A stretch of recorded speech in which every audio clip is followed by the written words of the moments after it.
If you knew her backstory, you could understand why. Hey guys, MasterCoX here, and I'm here to bring you a topic that resonates strongly with me.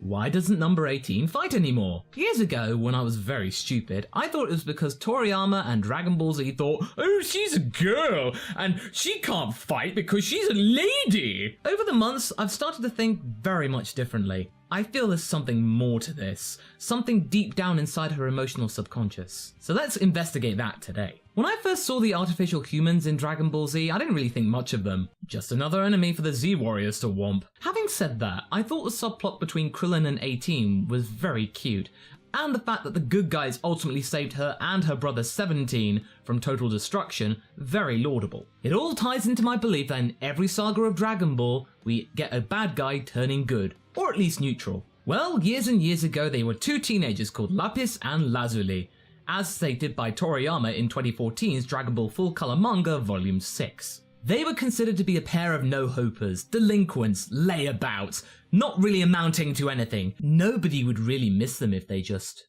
disappeared, would they? So Dr. Gero, your typical mad scientist, happened upon them one day and just simply abducted them for his own dastardly experiments. I can't imagine any local community having been terrorized by this pair for so many times shedding a tear for their disappearance. At this time, it's a little unclear as to when Lapis and Lazuli were abducted by Dr. Gero, but it is safe to say that this was after Goku destroyed the Red Ribbon Army, and a long time after Dr. Gero had settled into his mountain hideout, where he was working on his next plan, the Cell Project. Initially, the pair's purpose was just like all his other creations, just to kill Goku. Same old, same old. However, I get the feeling that the twins had a very strong personality, so strong that it overrode their biological chips, so they just didn't care about Goku, they just wanted to do their own thing and have fun with their new powers, and Dr. Gero must have found this immensely frustrating. They didn't care about his mission, they just wanted to cause him havoc.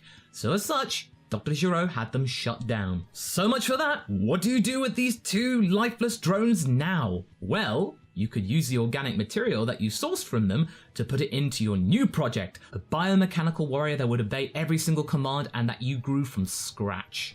What we know as Perfect Cell. Sure, you can make a pair of punks strong, but why not use their organic material to make something even greater?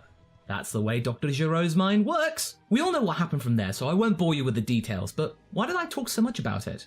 Well, it ties into the fact that 18, or Lazuli, wants to settle down. It's because she and her brother had a very troubled upbringing, and something with no direction, no purpose, no real goal? You kind of feel unfulfilled there, naturally. Not even Dr. Gero could give them a meaning. He just basically enabled their wanton destruction. Stability, security, and relationships? That didn't figure at all. Until 18 met Krillin. Now, people may mock Krillin for being weak and useless, but deep down, he's a really good guy. In fact, it's his noble heart and seriousness and quirkiness at the same time that drew 18 to him. It was different, refreshing. Someone who stood up to people way stronger than he was. He didn't care, he was gonna give it a go. 18 simply admired that from the get-go. That and she thought he was kinda cute. That helps. That and wishing for her explosive device to be removed, as well as wishing her brother back to life along with his explosive device being removed, that'll do it too. Part of her humanity was restored that day. We start to get a really good idea about how 18's embraced her new life in Dragon Ball Super, 11 years after she met Krillin. Granted, in Dragon Ball Z we got the impression that Krillin and 18 were in a relationship and that they had a kid, but something about it felt a little off in that series. Maybe it was because that Z was going in a much more masculine direction. The Buu saga was just mostly fighting, to be fair. Having said that, there were a couple of moments that kind of gave a touching feeling inside. In particularly a scene where 18 is helping Krillin win a game of cards. That was just immensely adorable. But their interaction in Super makes them feel like a true couple. The family of Krillin, 18 and their daughter Marin feels like a family full of stability and loads of love. There's a scene that encapsulates this feeling so well. It's when Krillin has asked Goku to punch him in the face and he's then being treated by 18.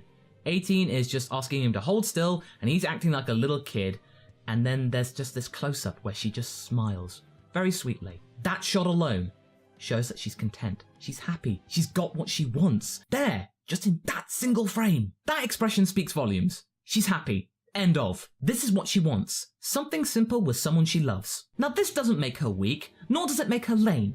This makes her human. This gives her purpose. Something that she's wanted for so long. Now she's got it. She deserves that. The only thing that I think will prevent her leading a perfectly normal life is her relative animosity towards Goku. That's one thing I feel that she will never be able to shake off. It's hard written into her electronic and emotional psyche. Kill Goku. Over time, this feeling will dissipate towards general indifference, but it's something that will mar her relationship with the group as a whole. She will always view Goku with indifference in his presence. She might be a little bit more forgiving when he's not around, but whenever she sees Goku in person, she'll never be his friend. She can't help it. So with all that said, I think I know why 18 chose to live a normal life and not be on the front line. It's something that she wanted. That's what I think Super's doing a lot. Giving characters a whole new purpose, not just throwing them off to one side, giving them a life. 18 has a life. She's not just a carbon character. She's not just at the end of her arc and just been left to rot. So that's great.